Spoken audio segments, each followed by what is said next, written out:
Bonjour et shalom. C'est pour life. Donc, je suis venu partager avec mes égaux sur le mystère de la mort. C'est un grand mystère que beaucoup de gens n'ont jamais compris. Le mystère de la mort, c'est un grand mystère. Les gens peuvent être très courageux, ils peuvent faire de n'importe quoi, mais quand la mort s'approche, c'est tout le monde qui a peur de la mort. Les rois ont peur de la mort. Le président a peur de la mort. Le pasteur a peur de la mort. Tout le monde a peur de la mort. Vous pouvez être très très fort, mais quand l'arme est devant vous, vous sursautez parce que vous avez peur de la mort. Pourquoi les gens ont peur de la mort? Parce qu'en réalité, ils ne savent pas où ils partent. Il n'y a personne dans la vie physique qui a l'expérience de la mort, c'est-à-dire mourir, partir pendant 10, 30 jours et plus revenir. Vous pouvez partir, pouf, et puis revenir, expliquer un tout petit peu. Mais la mort, c'est comme si c'était un grand mystère qui fait peur à beaucoup de gens. Jésus a eu peur de la mort. Il était la parole faite chair. Branham ne voulait pas aussi mourir à des moments. Il a même prié, il dit, s'il te plaît Dieu, si tu me sauves de cette situation ici, je te servirai. Moïse a eu peur de la mort quand on voulait le tuer. Il a fui, il a quitté l'Égypte. La mort effraie. Parce que la mort, c'est un ténèbre dans lequel vous partez, vous perdez tout ce que vous avez physiquement. La mort est une grande illusion qui fait peur. La mort, c'est un épouvantail. Eh bien, je pensais aujourd'hui parler sur la mort. C'est un mystère qui va nous aider à comprendre quelque chose. Mais tout ce que nous parlons, c'est selon les sceaux. Frère Branham a parlé de l'ouverture des sceaux. Il dit que quand les sceaux viendront, ils seront ouverts, ça sera un nouveau monde. Ça sera une nouvelle économie. Ça sera un nouveau commencement. Ça sera une nouvelle terre. Une nouvelle pensée. Mais les gens se sont fait des illusions sur ce point. Mais vous savez qu'une fois que la parole sort, elle avance, elle s'éclate, elle avance et s'éclate. C'est-à-dire que les éléments des sceaux restent. Ça tombe, ce sont les éléments de Christ que nous sommes, ça tombe et ça continue, ça continue, ça continue. Et des fois, les gens ont eu une compréhension compliquée. Ils ont pensé que non, dans l'éternité parfaite là. Parce que vous devez savoir qu'il y a l'imagination de Dieu et l'imagination humaine. C'est par l'imagination que Dieu a créé le monde. Le Big Bang a été créé par l'imagination de Dieu. Il y a aussi l'imagination de l'esprit humain. Dieu contre Satan. Alors nous avons beaucoup d'imagination de la mort. Nous avons beaucoup d'imagination selon la mort, qui est une imagination complètement différente de l'imagination de Dieu. Je voulais parler un peu de ce que Frère Branham a parlé, un peu plus vite, je vais brosser sur une nouvelle terre, ainsi de suite. Les gens se sont imaginés qu'il y aura une nouvelle terre quelque part. Donc, c'est-à-dire, c'est pendant que nous avons compris que tout est dans l'éternité. Nous sommes dans l'éternité. Tout se passe dans l'éternité. Quand nous disons que Dieu est omnipotent, il est omniprésent, omniscient, c'est dans l'éternité. Le je suis, c'est dans l'éternité. Le Big Bang a eu lieu dans l'éternité. Il n'y a rien qui est en dehors de l'éternité parce que l'éternité n'a pas de forme. L'éternité n'a ni commencement ni fin. Alors, vous ne pouvez pas être en dehors de l'éternité parce qu'il n'y a pas de fin. Pour être en dehors de quelque chose, la chose doit avoir la fin pour que vous soyez en dehors de cela. Donc, nous avons compris que l'enfer est dans l'éternité. Tous les péchés, c'était dans l'éternité. Tout est dans l'éternité. Et nous avons compris le mystère de l'éternité moins l'infini avec l'éternité plus infinie. Nous avons compris le mystère de l'éternité imparfaite et l'éternité parfaite. L'éternité dans moins l'infini, c'est là où il y avait la grande pensée, où il y avait la grande bataille jamais livrée. Il y avait toutes choses dans moins l'infini. Dieu était dans un tourment impossible, où tout nageait, la mort, des maladies, des coups d'État, des présidents, des ministres, et tout ce que vous connaissez, tout ce que vous voyez aujourd'hui, ce sont des choses qui ont existé dans l'éternité, dans la pensée où il y avait un grand combat, une grande bataille jamais livrée. Mais il fallait nécessairement que le sceau soit révélé pour livrer les combats. Par le 4e sceau, les combats a été livrés. Mais vous devez comprendre que Dieu avait l'ancienneté, Dieu avait l'insight. Ça commençait dans l'éternité. De maladies, de cancers et tout ce que vous connaissez, ça commençait dans l'éternité, dans le moins l'infini. La guérison et des solutions et tout ce que vous connaissez comme histoire de la rédemption, ça existait dans l'éternité. Lucifer était dans l'éternité, tout était dans l'éternité. Cela nous parlerons peut-être un jour le mystère des 3 épouses pour démontrer que Lucifer était l'épouse de Dieu. C'est la première épouse parce qu'elle était beauté. Elle était parfaite plutôt en beauté. Lucifer, c'était une partie de la colonne de feu. C'était comme l'épouse de la colonne de feu. Elle a été placée à la montagne. C'est exactement comme Ève. Jusqu'à ce que l'iniquité fût trouvée en lui. Il devient Satan. Donc, nous connaissons le mystère que la première épouse de Dieu, c'était Lucifer. Et Dieu, après avoir fini les combats ou la bataille au ciel, il est descendu sur la terre, ça a continué sur la terre. Frère Branham était clair, il dit, les combats ont continué sur la terre.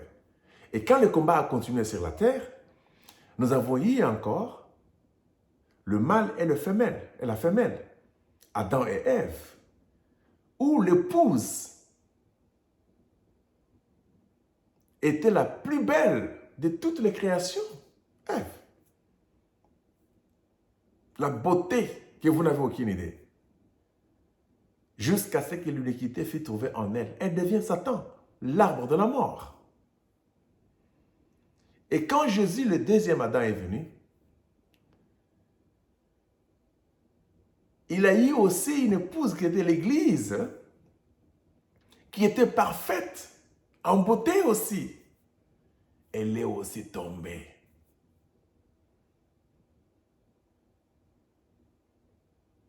Donc ce n'est pas ça notre cas, ce n'est pas ça notre problème. C'est pour montrer tout simplement que tout ça, ce sont des choses qui ont vécu dans l'éternité, qui sont dans l'éternité, dans moins l'infini. Et quand nous parlons, je parle un peu lentement là pour que nous puissions nous comprendre, et puis les enfants dorment, je ne vais pas trop crier ou hausser la voix. Quand Frère Branham a parlé de la nouvelle terre, les gens se sont fait une illusion, ils ont pensé que nous aurons une nouvelle terre dans l'éternité parfaite là, il y aura une nouvelle terre.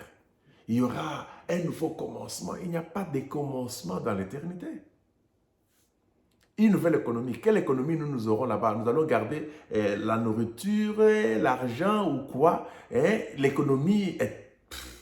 C'est quelle économie dont vous parlez? Vous comprenez? Un nouveau commencement. Une nouvelle terre. Une nouvelle économie. Et toutes ces choses là-bas, il parlait par rapport au temps. Et ces choses-là se manifestent maintenant, mais ça passe au-dessus de beaucoup de gens. Quand il y a eu le baptême de la terre ici, le monde dans lequel nous vivons, la terre ici, par l'eau de Noé, il y a eu une nouvelle terre. Il y a eu une nouvelle économie. Il y a eu un nouveau commencement après la pluie de Noé. Mais la terre n'avait pas changé. Quand on dit commencement, c'est par rapport à un système. C'est pourquoi Frère Branham parle d'un nouveau système. C'est le système qui a commencé. La terre était la même. Le soleil se lève le matin et se couchait le soir. Les étoiles et la lune apparaissaient la nuit, comme d'habitude. Mais le système avait changé sur la même terre. Quand Jésus est venu avec la sanctification, qui est son sang qui est tombé sur la terre n'a pas changé de cette façon dont vous parlez. Mais devant Dieu, il a compris que non, la terre a eu un nouveau commencement. Maintenant, c'était la sanctification, où la terre était sanctifiée par le sang de Jésus. La terre est passée par là. Mais en regardant comme ça, les gens continuent à faire leurs histoires. Le soleil s'est couché à l'ouest, se lève à l'est. Les choses continuaient. Mais d'après la vision de Dieu, la terre avait passé sa sanctification.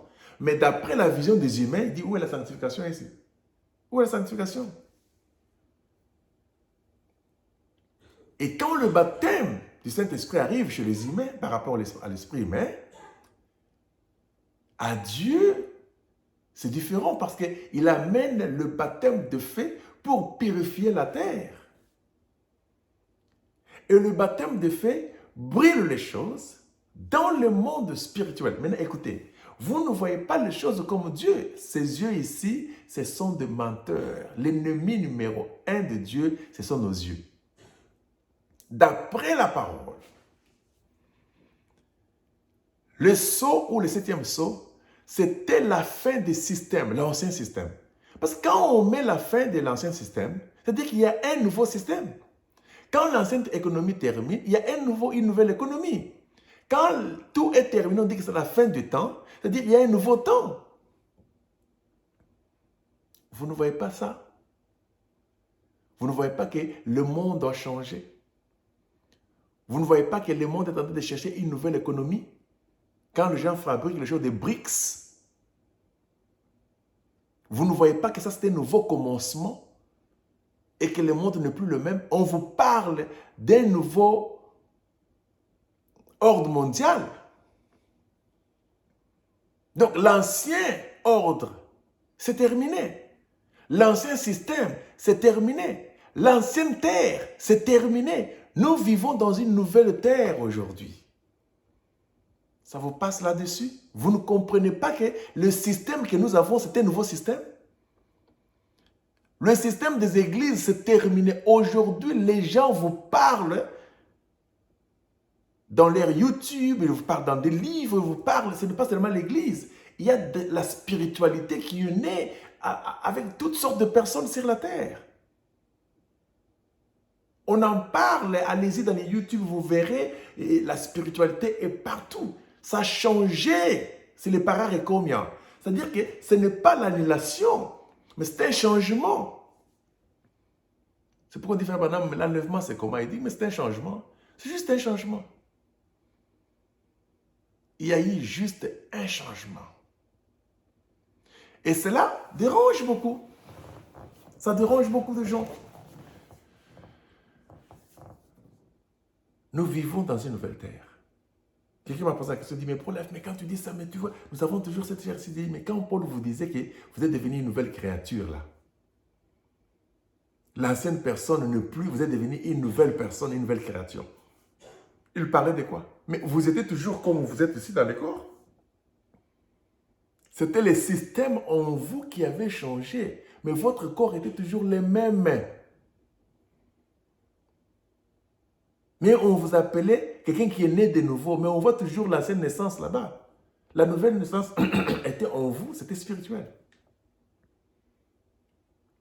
C'est pourquoi vous devez comprendre que l'application spirituelle est très importante. Quand vous êtes charnel, ça va vous passer dessus. Nous sommes dans une nouvelle terre maintenant, ici. Alors quand je parle de ça, Je parle de la nouvelle terre par rapport aux 3 premières dimensions.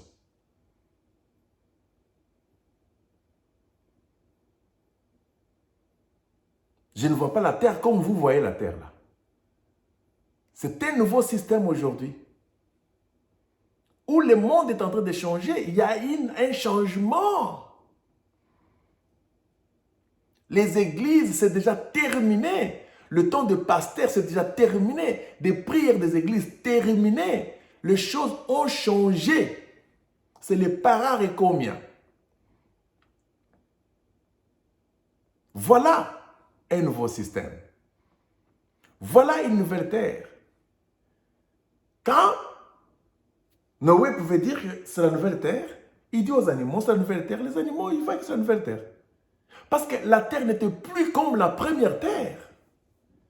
Quand Jésus vous parle du premier monde, deuxième monde, troisième monde, mais le premier monde et deuxième monde, et la différence c'était quoi? Parce que le premier monde c'était avant Noé. Deuxième monde c'est après Noé. Troisième monde c'est après Jésus.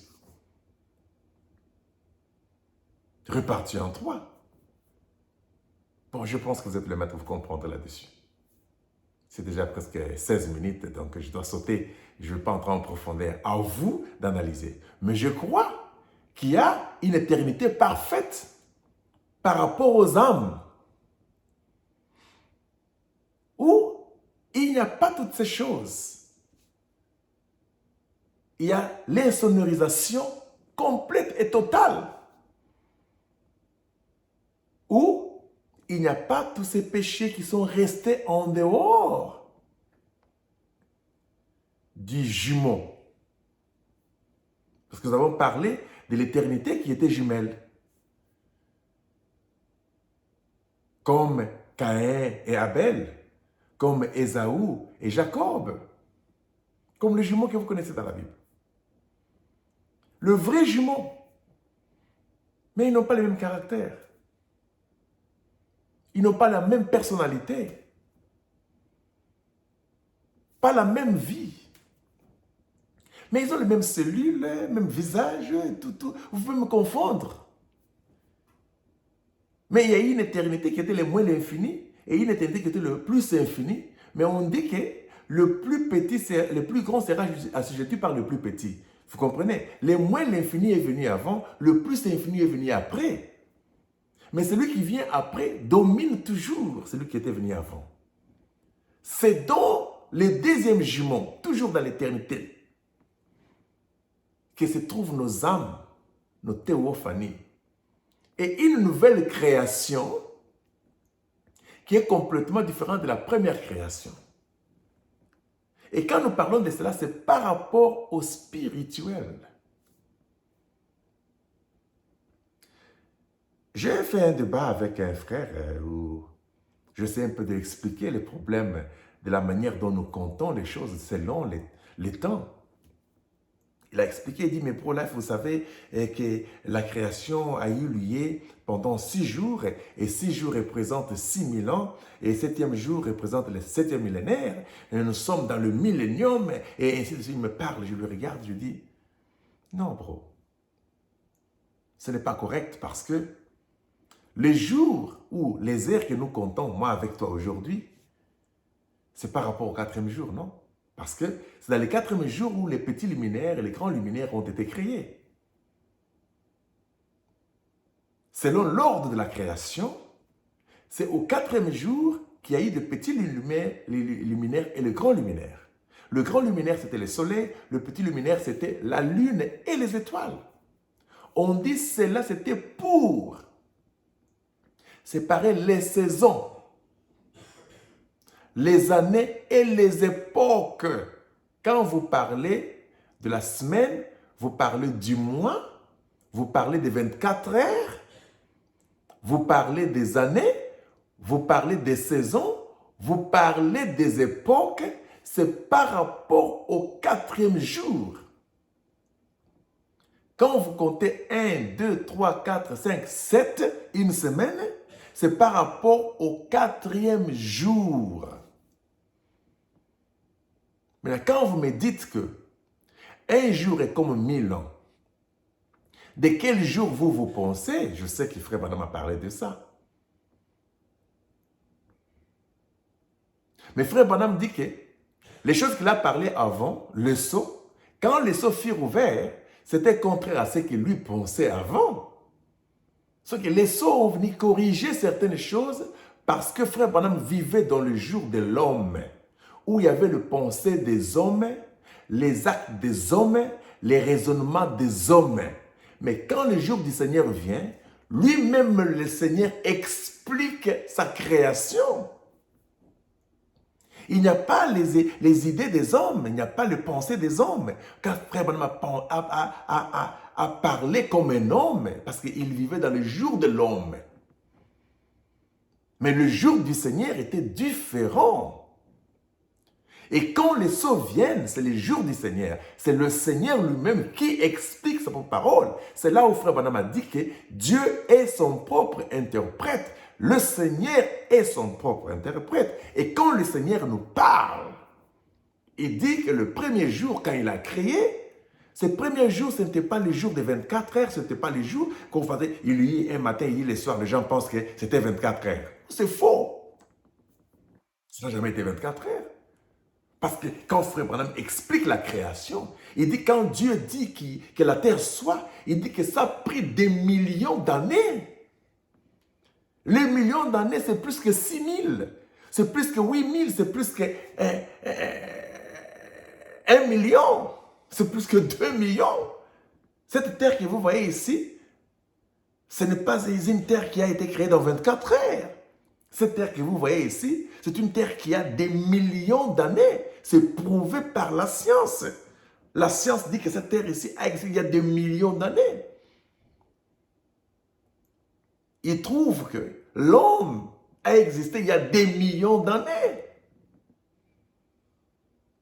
Mais le jour de Dieu, ce n'est pas le jour de l'homme. Quand Dieu dit, il y a un matin, un soir, quand Dieu dit c'était le premier jour, mais c'est juste un classement selon l'ordre de la création pour que nous puissions comprendre en tant qu'humains de quoi il parle. Sinon, ça va nous perdre. Il y a eu des années et des années. Il y a eu des millions d'années pour que la terre, seulement du commencement, puisse avoir lieu. Quand Dieu a créé les animaux, ça a pris des millions d'années parce qu'il fallait que chaque animal soit créé selon son DNA ou des ADN. Et les ADN, c'était tout un travail. Dieu a pris des millions d'années pour faire ces choses-là. Parce que c'était une perfection que vous n'avez aucune idée. Ça ne s'est pas passé dans 24 heures. C'est dans le 4e jour qu'on a commencé à parler des époques, on parlait des saisons, parler des années, parler des jours, des semaines et des mois. Maintenant, quand vous parlez de votre 6000 ans là, vous les classez selon la création des millions d'années à chaque jour. Parce qu'un jour de Dieu, c'était des millions d'années, c'est prouvé par frère Branham, c'est prouvé par la science. Le 2e jour était des millions d'années. Le 3e jour était des millions d'années. Même le 4e jour a été créé, ça a fait des millions d'années pour que les étoiles, les soleils, il n'y a pas un seul soleil, il y a beaucoup de systèmes solaires. Il y a des millions de soleils, il y a des millions de terres. Ça ne s'est pas passé dans un jour de 24 heures. Nous devons grandir dans les sceaux pour comprendre les choses. Cette compréhension charnelle de l'homme doit nous quitter. C'est pourquoi, quand l'homme fut créé le 6e jour, c'était un homme sans âge. Maintenant, souvenez-vous que les 4e jours n'avaient pas l'influence sur le 5e jour, parce que le 5e jour, où on a créé les animaux et tout ça, c'était une journée différente. Ce n'est pas une journée selon les saisons, les époques. Ce n'était pas une journée qui était inclue dans le 4e jour. Non. C'est une journée, une création à part, qui a fait aussi des millions et des millions d'années pour ces créations-là. Où il y a eu les oiseaux, les poissons, les animaux de la terre et tout ça. Donc, quand Dieu a créé, Dieu n'a pas créé les animaux comme ça. Non, Dieu n'a jamais créé les animaux comme ça. Tout était une semence. Tout était une semence. Parce que Dieu lui-même était la semence, la parole. La parole parlée était la semence originelle. La première semence, c'était Dieu lui-même. Et comme il devait se caractériser dans toutes choses, il était des petites semences dans diversité. Tout était semence. Même Adam était une semence. Même Ève, quand Dieu l'a formée, Dieu a pris le DNA d'Adam, il a modifié ça. Aujourd'hui, la science prouve qu'on peut modifier le DNA, on peut modifier une cellule. Entrer dans la cellule, te demander, tu veux que l'enfant ici soit une fille ou bien un garçon. Tu veux que son nez soit long ou bien court. Tu veux que ses yeux soient petits ou bien gros. Tu veux que les oreilles... Donc, tout ce que toi tu dis là, on entre dans la cellule, votre sperme là, on modifie tout. C'est prouvé aujourd'hui par la science. Si la science peut modifier une semence, il dit, tu veux que ce soit une fille ou un garçon. C'est-à-dire, Dieu était capable d'entrer en Adam, prendre une semence en Adam, modifier la semence et la faire une femme. C'était toujours Adam modifié, sous-produit. Dieu n'a pas créé Ève comme ça. Il a pris Ève. Non, ça a pris du temps.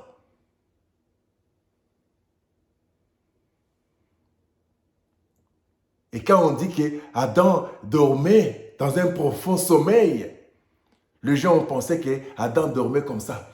Il n'y avait pas le sommeil physique. Même quand frère Branham dit qu'il était mort, c'était une séparation parce que la mort n'était pas encore là. Comment pouvez-vous comprendre les choses comme ça, vous qui croyez au sceau? Comment pouvez-vous comprendre qu'Adam était mort, le temps où on avait fait sortir Ève en lui, il était mort? Parce que frère Branham a dit ça. Il dit que c'était comme Jésus, quand Jésus était mort, et il a été percé là-bas, l'eau et le sang sont sortis, il dit que c'est l'épouse qui est sortie. C'est à la mort que l'épouse est sortie. Il dit qu'Adam aussi, quand il était mort, il dormait, comme Jésus appelle la mort de Lazare, il dit que c'est le sommeil. Alors, vous voulez dire qu'Adam a goûté la mort avant la mort? Combien de sortes de morts vous avez? Quand vous comprenez les sceaux, vous comprenez que ce n'est pas le fait qu'il dormait comme ça et que Dieu est venu. Dieu n'avait pas besoin qu'Adam puisse dormir physiquement. Dieu n'avait pas besoin qu'Adam puisse mourir. Parce qu'aujourd'hui, on peut prendre ma semence, modifier ma semence et la mettre dans une machine, ma cellule à moi, qui grandira là-bas pendant que moi je pars au travail, je fais les histoires et tout ça. Ma cellule est là. Je n'ai pas besoin de dormir, je n'ai pas besoin de mourir. C'est le langage caché que les gens se sont embrouillés avec. Adam ne dormait pas. Adam n'était pas mort. Sinon alors, à quoi sert l'arbre de la mort? À quoi sert l'arbre de la mort? Pourquoi Dieu doit les condamner, dit que tu as mangé de ces fruits, tu dois mourir. Tu dois retourner à la poussière de la terre. Mais c'est pendant qu'il était déjà mort avant, lorsque Ève, alors le péché est entré, alors lorsque Adam dormait. Une mauvaise compréhension de la parole. Dieu mal compris.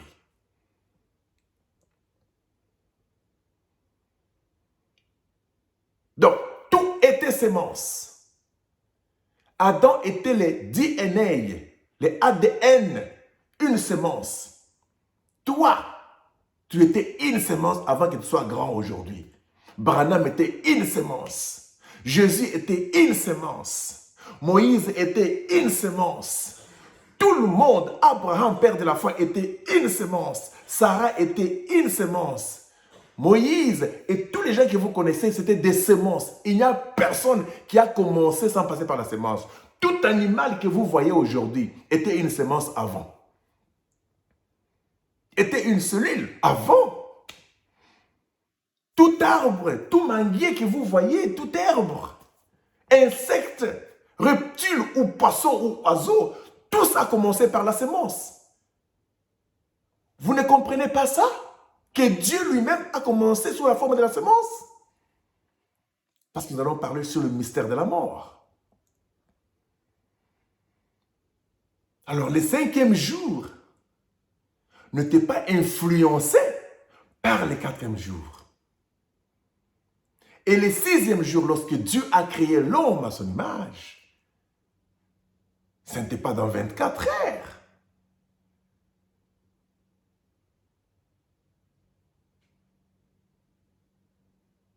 Ça a pris des millions d'années. Lorsque Dieu a formé l'homme de la poussière de la terre, il a pris la cellule, il a pris les ADN, il a mis les 16 éléments chimiques. Il entre dans les ADN, il entre dans la cellule, il commence à créer le nez, la langue, le dent, la gorge, le cou, le muscle, il entre le sang, le cœur, les poils, les cheveux. Il dit que même pas un seul cheveu peut tomber sans que je le sache. Dieu connaît le nombre de tes cheveux parce qu'il a mis ça dans les ADN.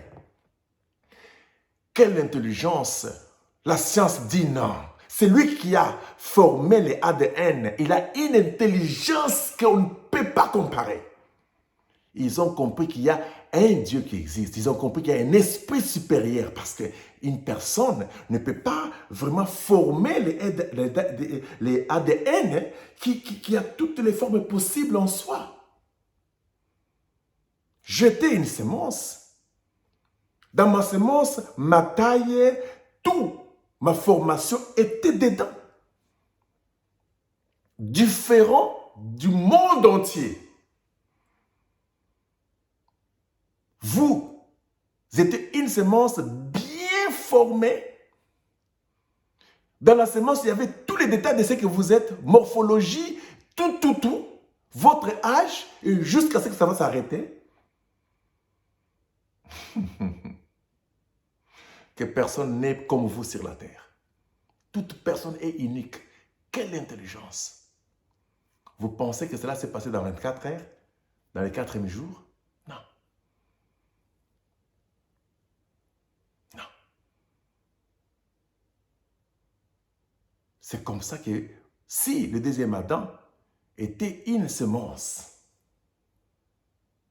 l'ovule et le sperme ensemble, une petite semence qui a commencé à Marie, qu'on a placée à Marie, une petite semence, comme le Big Bang. Ça s'est éclaté à Marie, ça a commencé à se développer, jusqu'à cela c'est sorti.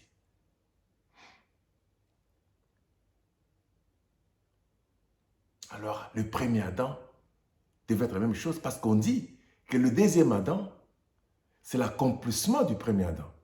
Parce que le premier Adam, c'était l'ombre. Ce n'était pas une réalité.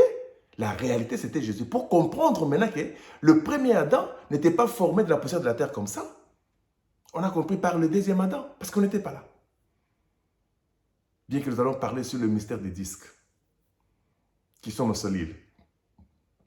Parce qu'il y a une mémoire dans chaque cellule. Nos cellules ici, il y a des grands-parents, des arrière-grands-parents et tout, jusqu'à Adam. Dans chaque cellule, il y a des disques. Dans des disques, là, il y a des mémoires. Chaque cellule dans votre cœur, dans votre corps, là, c'est une mémoire. Donc, votre grand-parent, ce qu'il a fait, tout ce qu'il a fait là, c'est enregistré dans des cellules que vous avez là. Avant qu'une cellule meure, elle meurt, mais elle donne les informations à une cellule qui naisse, donne toutes les informations qu'ils avaient avant de mourir. Et l'autre, quand il meurt, il donne, c'est-à-dire que les informations là, ne se perdent pas. Mais les cellules peuvent mourir, mais les informations restent. Donc, tout dépend du disque que vous allez développer. Et quand vous développez ce disque-là, et ça commence à chanter, les gens vous disent que, ah, Il se ressemble à quoi, sa grand-mère, hein? Cette fille se ressemble à sa grand-mère. Ce garçon ici, c'est comme son grand-père. Non, non, non, celui-ci, c'est comme l'arrière-grand-père là. Il parle comme lui. Mais écoutez, c'est une disque qui chante. Nous avons tellement de disques. C'est pourquoi il faut parler des lavages et tout ça. Ce n'est pas le moment de parler. Nous parlons des mystères de la mort. Eh bien, on a compris que quand les gens viennent aujourd'hui vous parler des 6000 ans et les milléniums, ils ne comprennent même pas les milléniums. Ok? Je crois cela par rapport aux 7 âges de l'Église, que les 6 âges de l'Église étaient représentés par la création, et que le 7e âge de l'Église était l'âge d'or, où les milléniums a eu lieu, ainsi de suite. Donc, par rapport aux âges de l'Église, c'est exacte vérité. Parce que c'est comparé aux 6 jours de la création, où nous voyons qu'au 6e âge de l'Église, c'était le visage de l'homme, c'était l'homme le jour de l'homme. C'était la création. Et 7e, c'était où l'homme était formé, dans laquelle Dieu s'était reposé. L'âge d'or. C'est pourquoi la Odyssée était l'âge d'or, c'était l'âge du millénium. Après ça, c'était fini. Par rapport à ce plan-là, et au sceau, ça tombe exactement. Mais par rapport au compté, que depuis Adam jusqu'à ce jour ici, 6000 ans, vous comparez ces 6000 ans par rapport aux 6 jours de la création, ça ne va pas bien tomber. On met entre parenthèses. Le reste, vous allez développer. Nous croyons au sceau différemment. Nous n'avons pas le temps de critiquer les gens, voir ce qu'ils disent. Tout le monde aujourd'hui est libre de dire ce qu'il pense. Tout le monde est libre de venir avec sa perception par rapport à ce qu'il voit. Mais nous amenons les sceaux. Parce que les sceaux, c'est la plénitude de la divinité et de l'éternité. On ne finira jamais à expliquer les sceaux parce que les sceaux vont toujours s'éclater, s'éclater, s'éclater. Ce que nous disons aujourd'hui, demain, ça sera archaïque, ça va rester. Donc, ce sera des éléments, des sceaux qui vont être mis à côté, et ainsi de suite. C'est-à-dire que nous croyons que la révélation est continuelle. Ce que nous disons, ce n'est pas l'absolu. Newton était venu ici avec l'enseignement du développement. Il croyait que non, mais l'homme était une évolution, on était des animaux jusqu'à ce que nous sommes devenus des singes. Aujourd'hui, la science a rejeté ça. C'est pourquoi je vous ai toujours dit qu'une perception peut changer demain, mais la vérité ne changera pas. Et quand Jésus vous dit que je suis la vérité, il nous parle de l'éternité. Il nous parle de la totalité. Il nous parle de tous les mystères.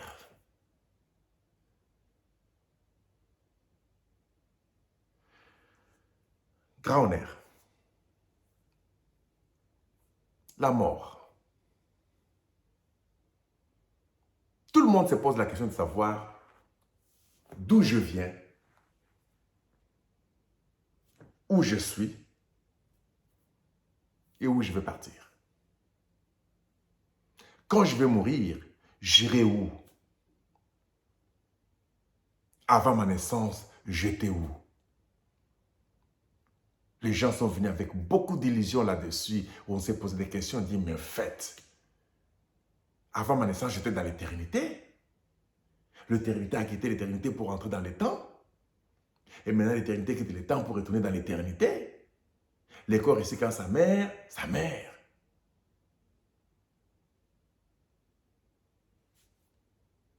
Mais en réalité, vous n'allez nulle part. C'était faux tout ce que vous nous avez parlé. Parce que vous êtes une éternité.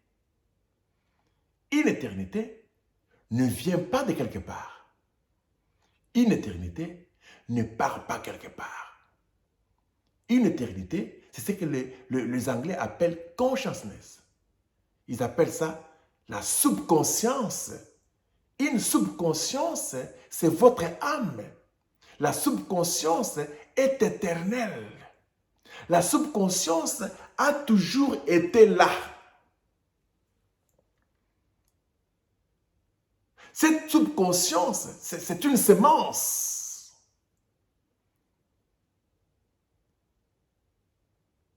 J'ai parlé un peu avec le blanc australien, je pose la question, je dis, pouvez-vous m'expliquer cette formule?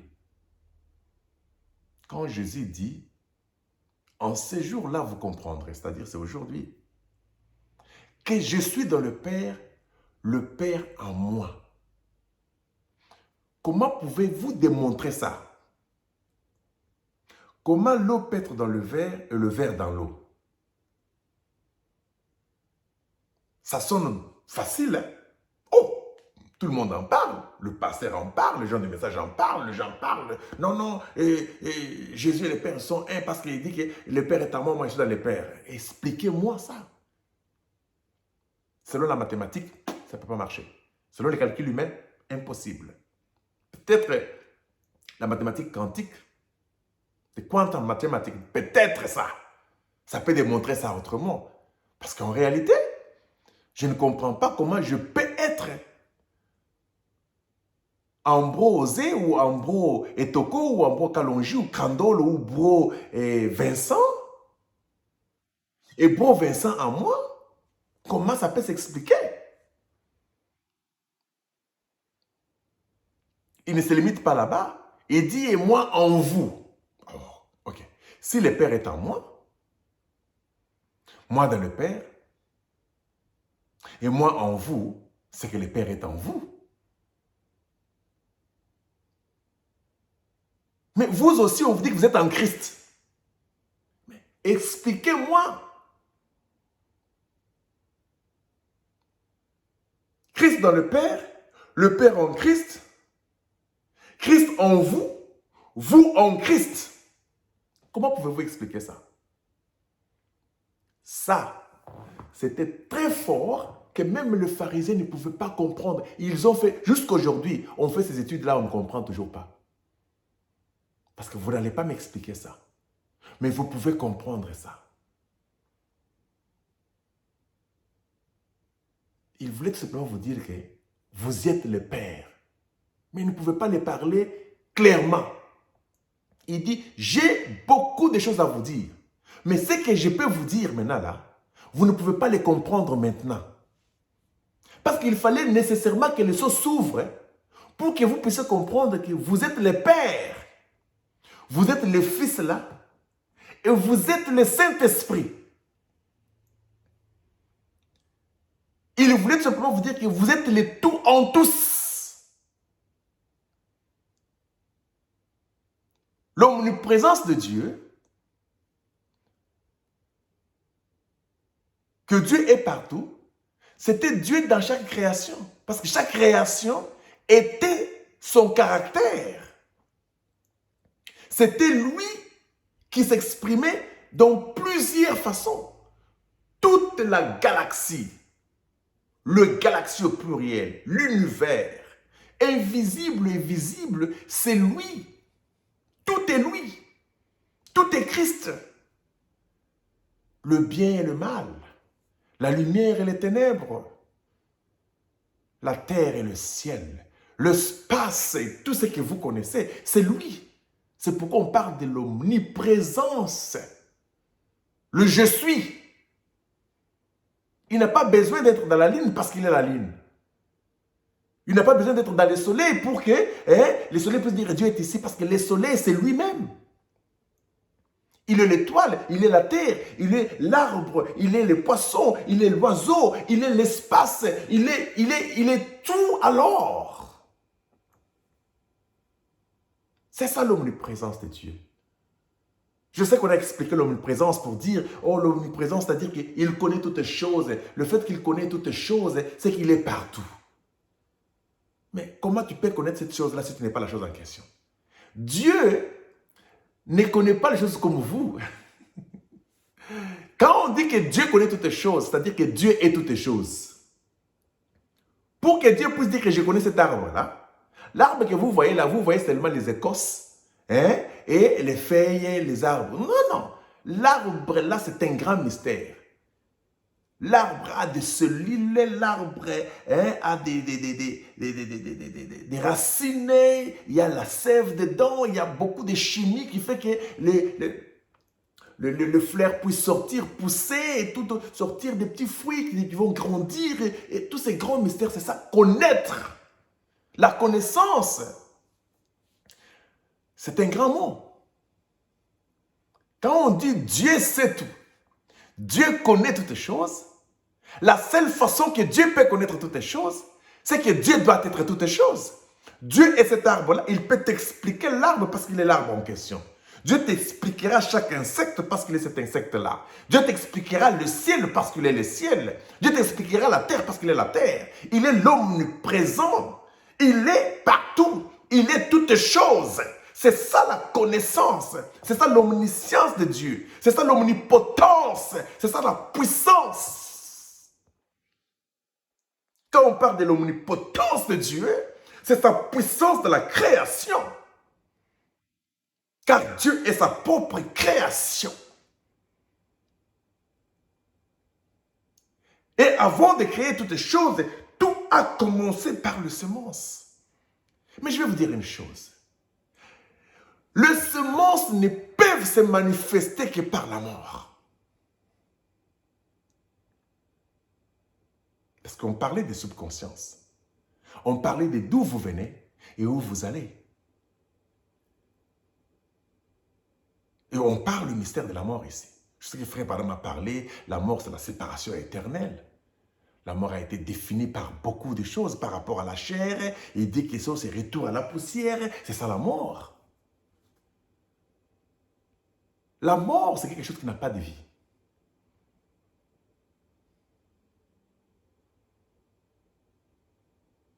Mais la vie est partout. Même quand Élisée était soi-disant mort, ses os avaient toujours la vie dedans. Joseph dit que quand vous irez rentrer de l'autre côté, prenez nos os, ramenez de l'autre côté parce qu'il y avait la vie dedans. Selon les explications religieuses, ils vont dire que non, parce qu'ils attendaient la venue du Messie. Mais quand le Messie est venu, on n'a pas vu ces os-là aller au ciel. Ce sont des symboles et des types. Le mystère de l'énergie noire. Le mystère de l'énergie claire comme ça, comme la lumière. Mais dans les noirs, il y a l'énergie. Dans les blancs, il y a l'énergie. Il y a des lumières violettes, des lumières rouges, des lumières vertes, des lumières. Il y a plusieurs lumières.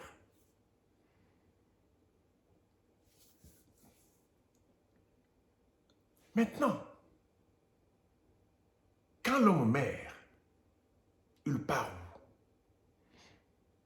L'homme qui meurt là, c'est qui? L'homme meurt. Comprenez d'abord le mystère de la sémence. Vous êtes une sémence. Je suis une sémence. Il est une sémence. Nous sommes des semences. Dis-moi une sémence que vous connaissez qui n'aime pas la mort. Parce que la nature de la sémence, c'est de mourir. Parce que la sémence ne peut pas connaître sa gloire si elle ne meurt pas. La sémence ne peut pas se dévoiler. La sémence ne peut pas se révéler. Parce que la sémence est un sceau. La sémence est un sceau qui garde tous les mystères des herbes, des sèves, des fruits, des fleurs, des écorces et tout ce que vous connaissez dedans. Mais pour que les choses soient révélées, il faut qu'il y ait nécessairement la mort. Il n'y a pas une chose que la sémence attendait plus que la mort. Parce que la mort gardait la gloire. La mort gardait la manifestation de la sémence. La mort cachait la gloire. Quand vous allez comprendre le mystère de la mort, vous n'allez pas avoir peur de la mort. La mort n'a pas commencé les jours où Adam mangeait les fruits. Car dans chaque semence avait le mystère de la mort. Et Dieu avait mis le mystère de la mort dans toutes choses. Mais il fallait que la mort là commence quelque part pour que les restes puissent se manifester.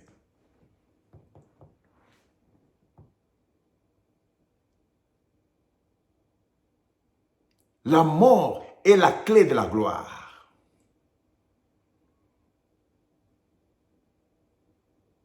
On parle de la rose de Sharon. La rose de Sharon, ou les lys de la vallée. Frère Branham dit que la rose ou les lys, il dit il doit être brisé. Il doit mourir pour donner les bons parfums. C'est dans la mort qu'on découvre la multiplication. Jésus dit aux Grecs, dites-leur, ils ne peuvent pas voir la semence maintenant. Si les graines tombent en terre et ne meurent, il ne produira pas plusieurs fruits. Il fallait nécessairement la mort pour qu'aujourd'hui on parle de toi, on parle de moi. Il fallait nécessairement la mort pour que toutes les semences que vous voyez, les fruits que vous mangez puissent exister. Vous refusez la mort, vous n'allez plus manger. Les fruits sont les fruits de la mort. Vous êtes venus par la mort.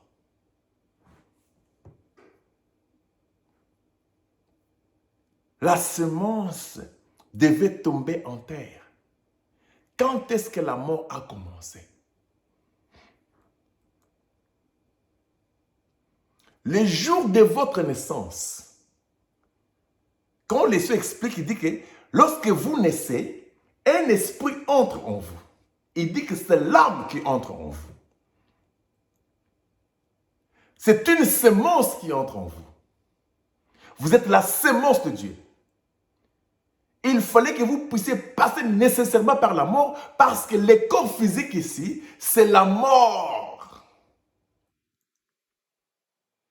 Le corps physique ici a la mort dedans. La seule façon que la semence puisse mourir, la semence doit être enterrée. On doit dick.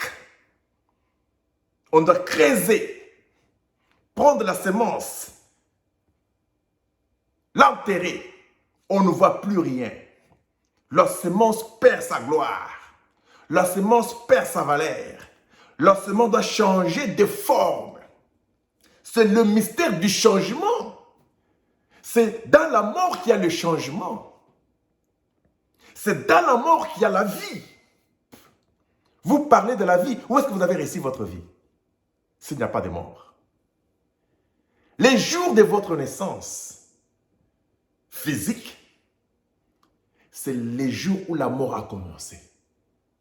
Nous étions nés morts. Parce que nous sommes nés selon la mort. Et quand la semence tombe en nous, la terre, c'était la mort. Le fait de venir dans ce monde d'ici terre, c'était pour mourir. C'est pourquoi Paul disait, nous mourrons chaque jour. Quand est-ce que la mort a commencé? Parce que le cellule meurt chaque jour.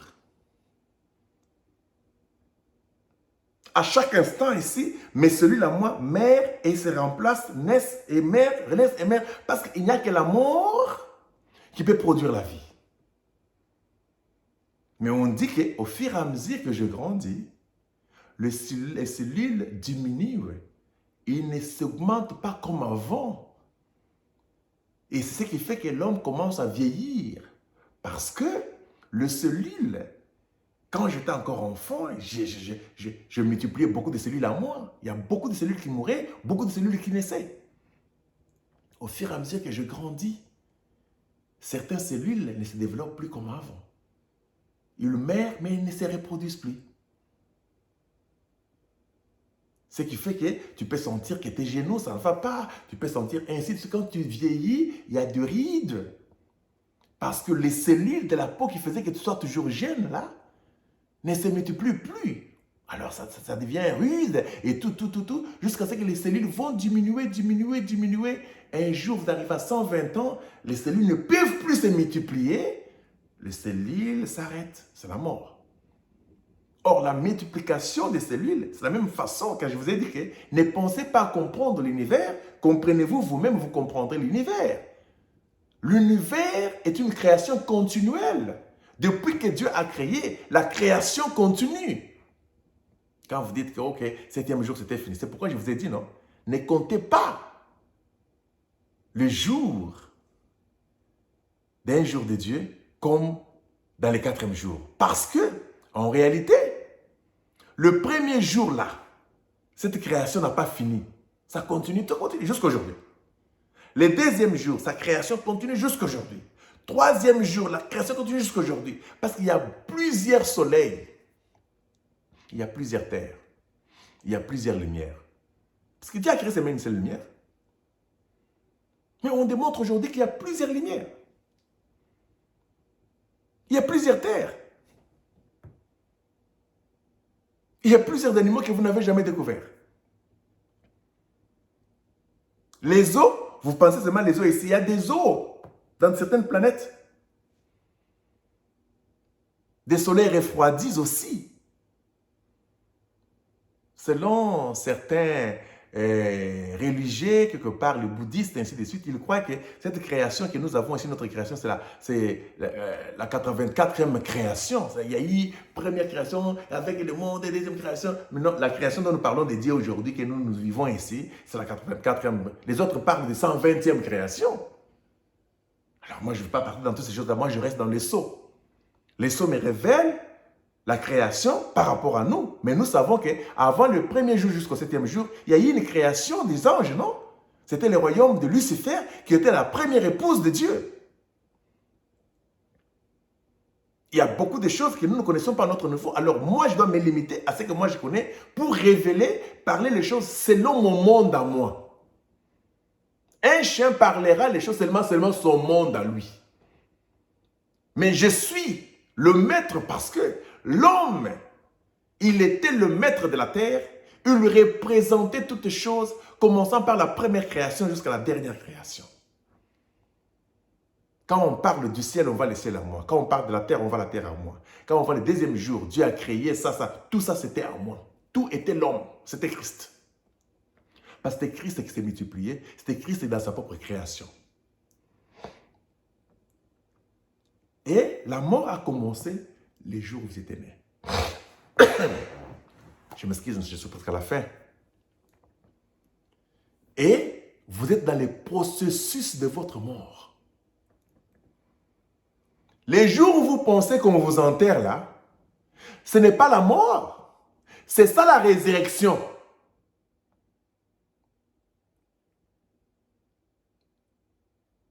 Parce que la semence devait passer dans la terre en train de traverser le processus. Et une fois que la semence sort sa tête au-dessus de la terre, c'était sa résurrection. C'est pourquoi Paul dit, quand vous semez une semence, vous la semez avec un corps, et quand la semence là ressuscite ou pousse, la semence là vient avec un autre corps. Vous comprenez le mystère de l'éternité moins l'infini et l'éternité plus l'infini. Mais seulement l'éternité moins l'infini devait passer dans le temps. En traversant le temps, c'était la mort. Il fallait que l'éternité moins l'infini traverse par la mort. C'est la mort qui dégage. C'est la mort qui enlève toute la première forme. C'est la mort qui détruit sérieusement. C'est la mort qui brise. C'est la mort qui fait sortir un nouveau corps. C'est la mort qui fait pousser la gloire cachée.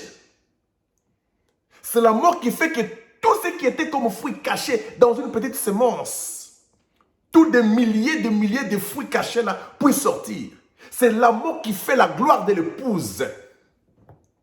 C'est la mort qui fait la gloire des myriades.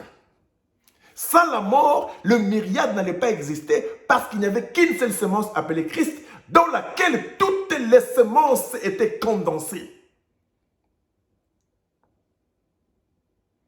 Il fallait nécessairement que cette semence-là meure, que la semence soit brisée. La mort n'est pas une perdition.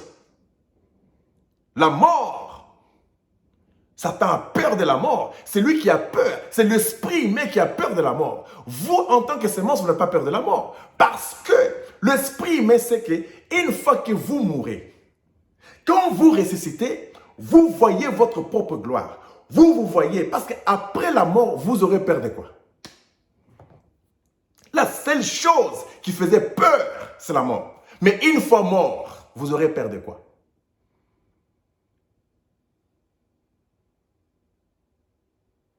C'est pourquoi Paul dit, nous sommes morts en Christ.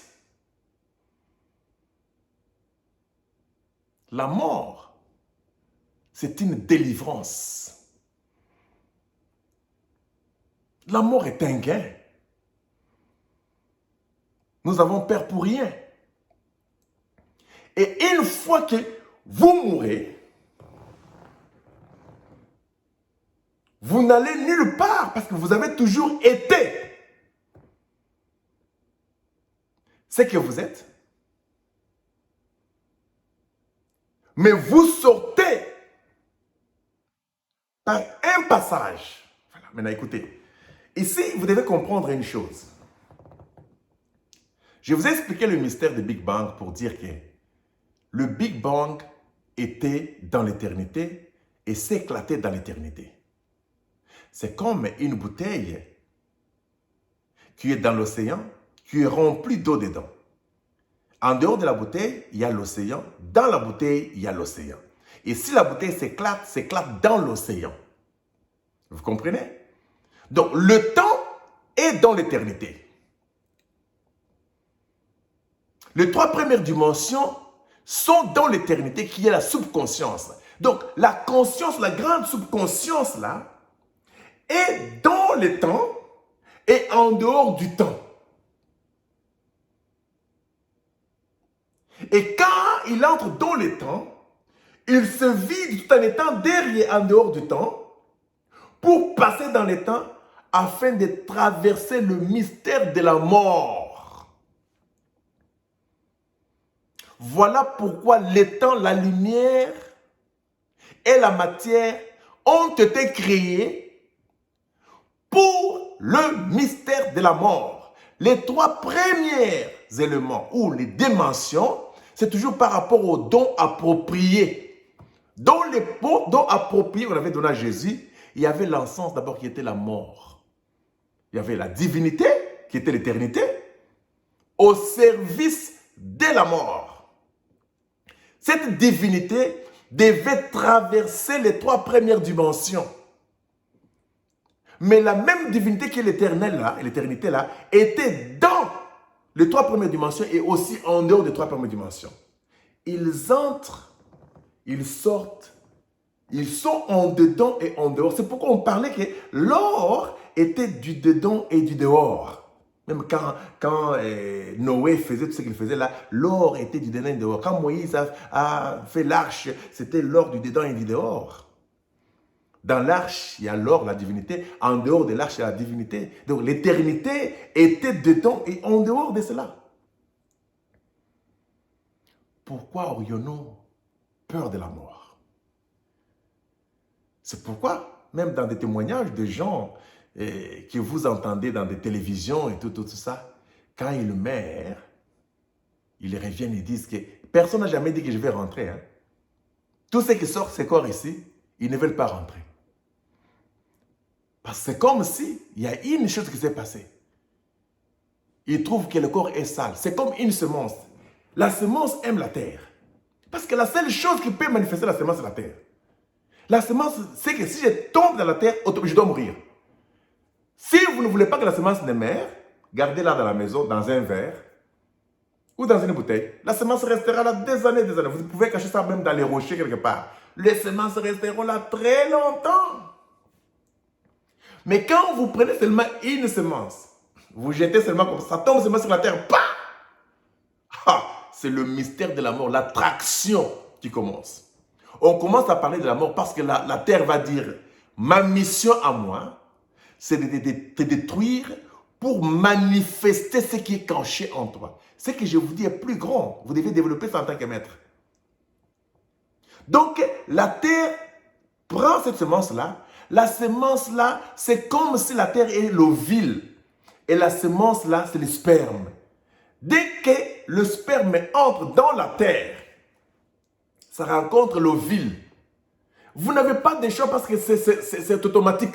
Il y a les éléments qui se marient, qui font que l'ovule et la semence puissent être ensemble. C'est le mécanisme que la science explique très bien aujourd'hui. Quand la semence tombe sur la terre, il y a les mécanismes qui font que cette semence-là sera attirée jusqu'à d'abord à entrer dans la terre pour commencer à sortir. Quand il entre avec un corps différent. Et quand il sort, la semence sort avec un corps différent. Et ce corps qui sort là, ça passe par le processus de la mort en question, jusqu'à amener les fruits qui ne seront pas laissés à cet arbre-là, qui seront détachés de l'arbre en plusieurs. Ça sera la gloire même de la mort. La mort est un processus. C'est-à-dire que depuis que vous êtes né là, vous êtes déjà mort, mais nous sommes en processus. Je parle de ça par rapport au temps passé. Parce qu'aujourd'hui, les futurs n'existent plus. Les choses sont déjà révélées et tout ce que je parle ici, c'est par rapport au plan de la rédemption. La mort est déjà finie. Le dernier ennemi de Dieu, c'était la mort. Mais je suis en train d'expliquer le mystère de la mort, que tout ce que nous sommes restés avec vous ici sont des épouvantails. On explique la mort une fois que la mort est morte. On explique la mort lorsque la mort est terminée. On explique la mort lorsque la mort est vaincue. La mort était un esprit. Et la mort était nécessaire. C'est comme la chambre noire, nécessaire pour développer les photos. C'est comme la femme qui est l'arbre de la mort. Notre semence, la semence d'Adam, devait traverser dans l'arbre de la mort pour faire sortir la vie. C'est pourquoi on dit que Ève était la mère de vivants.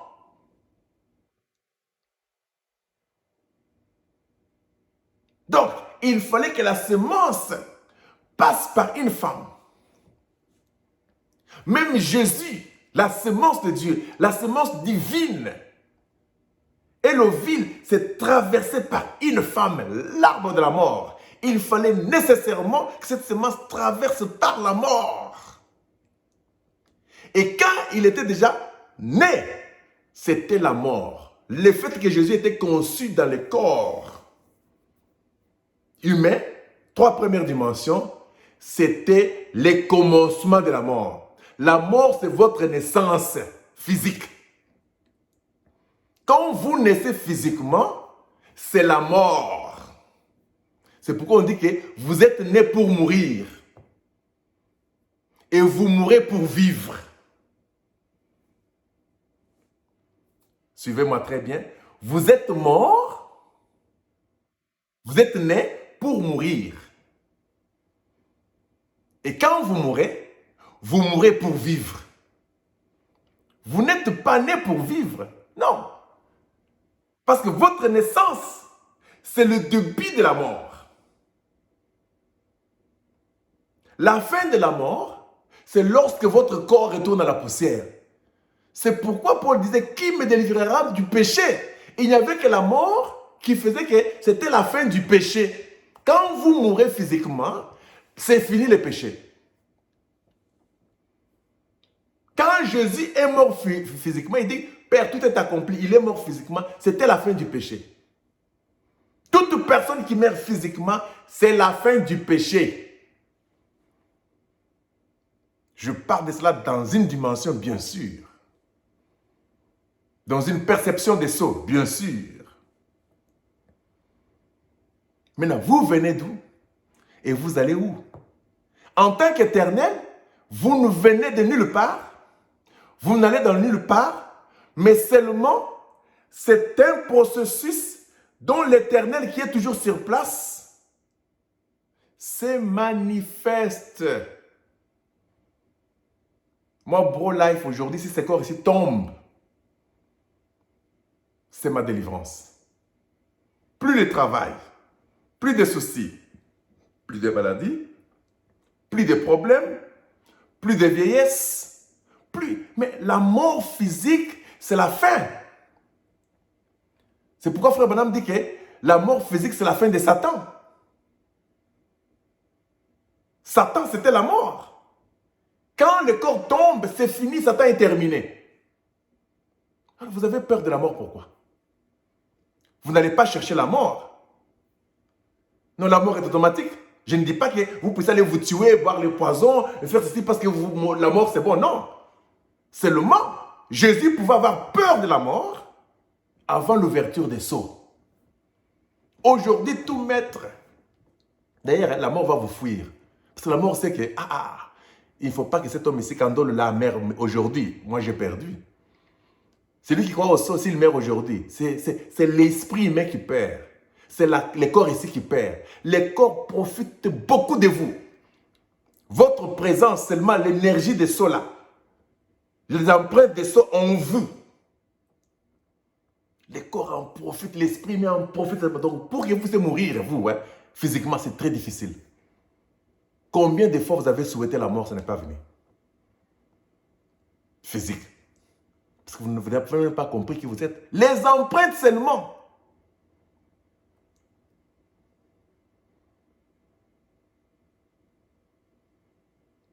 Donc, les consciousness, la subconscience, elle est présente. C'est le corps qui commence, c'est le corps qui finit. Le commencement du corps, c'est le début de la mort. Et quand le corps tombe, c'est la fin de la mort. Donc, votre mort a commencé à votre naissance. Elle se termine à votre fin. C'est pourquoi votre naissance était nécessaire. Je parle par rapport au plan de la rédemption quand ce n'était pas encore révélé. Parce qu'il fallait nécessairement que chaque semence tombe en terre. C'était la seule façon aujourd'hui que vous puissiez parler de votre théophanie. C'était la seule façon aujourd'hui que vous puissiez parler de votre gloire. On parle de votre glorification parce que vous êtes passé par la mort. Et nous savons que cette mort-là, nous sommes passés par Adam, nous sommes passés par Moïse, par André, par tous ces gens qui sont venus avant nous, par nos grands-parents. C'est la mort qui continue, qui continue. Cette mort-là, même moi je meurs comme ça, mes enfants continuent. Cette mort-là, c'est jusqu'à la fin. Parce que nous disons que les cellules diminuent. Un jour, ça va diminuer comme l'univers, où les choses vont diminuer, diminuer, diminuer, diminuer, jusqu'à une perdition totale.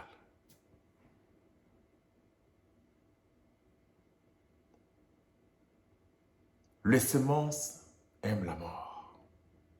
Dieu aime la mort.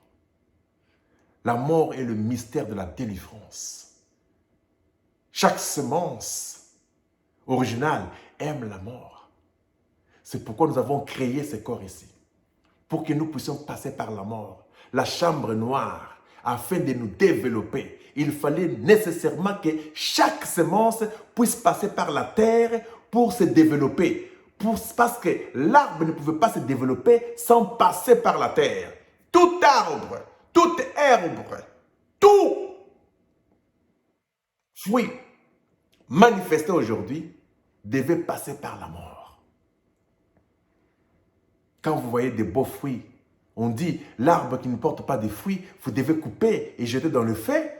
Parce que cet arbre devait d'abord mourir pour montrer la gloire. Parce que la gloire vient de la mort. Et après ça, il y a eu une séparation éternelle. La mort passe par le processus des corps différents, des corps angéliques et tout ce que nous parlerons. Et à la fin, quand le fruit sort, on enlève le fruit de l'arbre et l'arbre doit être coupé et tout jeté dans le feu, mais les fruits doivent partir. C'est ça la séparation éternelle de la mort. La mort, c'est la séparation éternelle. La mort, c'est la semence à sa résurrection.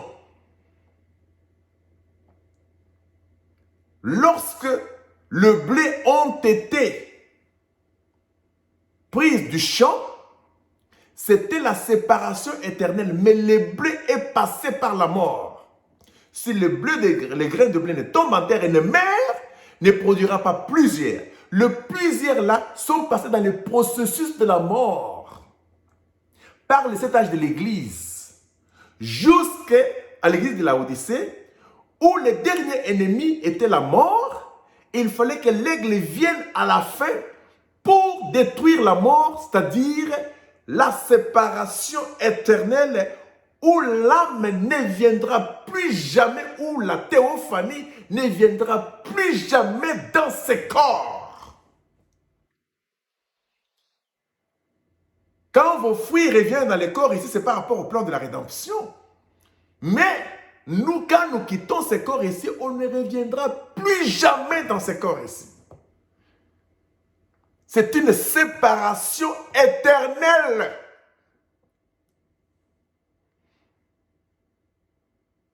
L'âme ne reviendra plus jamais pour mourir la deuxième fois. Non, ça c'était Jésus. Nous, non. Nous sommes ressuscités une fois pour toutes et nous ne reviendrons plus jamais à la mort. Parce que nous avons tous goûté la mort. Tout croyant a goûté la mort parce qu'il a vécu dans un corps. Si je n'ai pas vécu dans ce corps ici, je l'ai vécu dans le corps de mon père. Si je n'ai pas vécu dans le corps de mon père, je l'ai vécu dans le corps de mon grand-père. Parce que j'y existais. Et une fois que mon âme est ressuscitée, une fois que mon âme enlevée, c'était la séparation éternelle. Et mon âme vit dans la lumière éternelle, qui est ma théophanie. Et ma théophanie vit dans un monde qui est insonorisé. C'était ce que je voulais partager avec vous aujourd'hui. Vous ne venez de nulle part. Vous avez toujours été. Mais vous vous êtes manifestés pour vous glorifier. C'est pourquoi on dit, ce qu'il a justifié, il les a sanctifiés, ce qu'il a sanctifié, il les a justifiés, il les a glorifiés. Parce que on ne pouvait pas vous justifier, on ne pouvait pas vous sanctifier si vous n'étiez pas passé par la mort. Et quand vous passez par la mort, à la fin, on vous glorifie. Jésus a été glorifié de la gloire qu'il avait avec le Père avant sa mort, après sa mort. C'est à la résurrection qu'il a été glorifié. Il devait passer par la mort. C'est la première semence. Quand nous parlons de la mort, ne voyez pas dormir comme ça et vous ne respirez pas. Attention. Tirez attention avec ces choses-là. Je vous ai expliqué le mystère d'Adam. Jésus n'était pas mort, il était guéri. Il dormait comme Lazare. La mort, ce n'est pas ce que vous pensez. Les retours à la poussière, c'est le recyclage.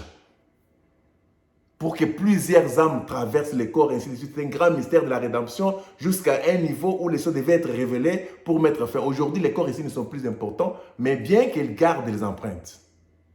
C'est pourquoi la chair humaine aujourd'hui, elle n'est plus importante comme avant. Aujourd'hui, les gens meurent comme des oiseaux, ils meurent comme des imbéciles, ils meurent comme des animaux. On s'en fout, on tire, on met des bombes partout, il y a des maladies, corona, les gens meurent, ils souffrent. On ne s'occupe pas. Mais dans le temps passé, avant les sauts, les corps humains étaient très utiles, très importants, très respectueux. Pas aujourd'hui. Ça montre que les temps des 3 premières dimensions, c'est terminé. Nous sommes seulement restés avec les empreintes pour expliquer les mystères. C'est tout. C'est ça l'importance des empreintes, pour expliquer le plan de la rédemption par rapport au saut. Je n'ai pas peur de la mort. Ça peut arriver demain, ça peut arriver après-demain, ça peut arriver avec 100 ans, ça peut arriver... Je sais qu'un jour, ce corps va tomber. Et les empreintes ne vont pas se déplacer. Les empreintes sont là. C'est une présence. C'est une subconscience qui est là. C'est le corps qui tombe, la subconscience reste toujours. Parce qu'aujourd'hui, le mystère de la mort a déjà pris fin. Le mystère du retour à la poussière, c'est le recyclage. Parce que vous allez devenir des bananes, vous serez maintenant des avocatiers, vous serez des herbes, vous serez des cailloux et toutes ces choses là-bas. C'est la pluie qui tombe sur vous et puis la vapeur monte au ciel. Et quand la vapeur monte au ciel là-bas, c'est votre corps là qui monte aussi de l'autre côté. Vous êtes partout et c'est le recyclage. Ce corps ici, c'est pourquoi Frère Madame dit que ce corps, ça ne sert à rien. La chair ne sert à rien. Jésus dit ça. Il dit, le corps ici, ça ne sert de rien. Pas du tout. C'est une poussière. Ce corps ici a existé depuis le premier jour, avant même le 4e jour. Et ces éléments chimiques ici, avant le 4e jour, le soleil ici, ce corps ici a existé. Donc je suis un ancien. Je retourne à la poussière. C'est là où j'étais. C'est ça ma gloire. Être une poussière de la terre, c'est une gloire. Parce que vous faites des grands miracles. Vous développez les semences. Toutes les semences existent par vous. La terre garde l'eau, l'océan. La terre a beaucoup de privilèges. Devenir la terre, c'est une gloire. Je n'ai pas peur de retourner à la terre. Je n'ai pas peur de retourner dans ma famille. C'est là où je suis sorti. Je suis pas l'homme. Je suis la terre. J'ai été formé pour le mystère de la mort. Pour que les semences se manifestent par moi. J'ai fait un grand travail, un bon travail. Je suis content.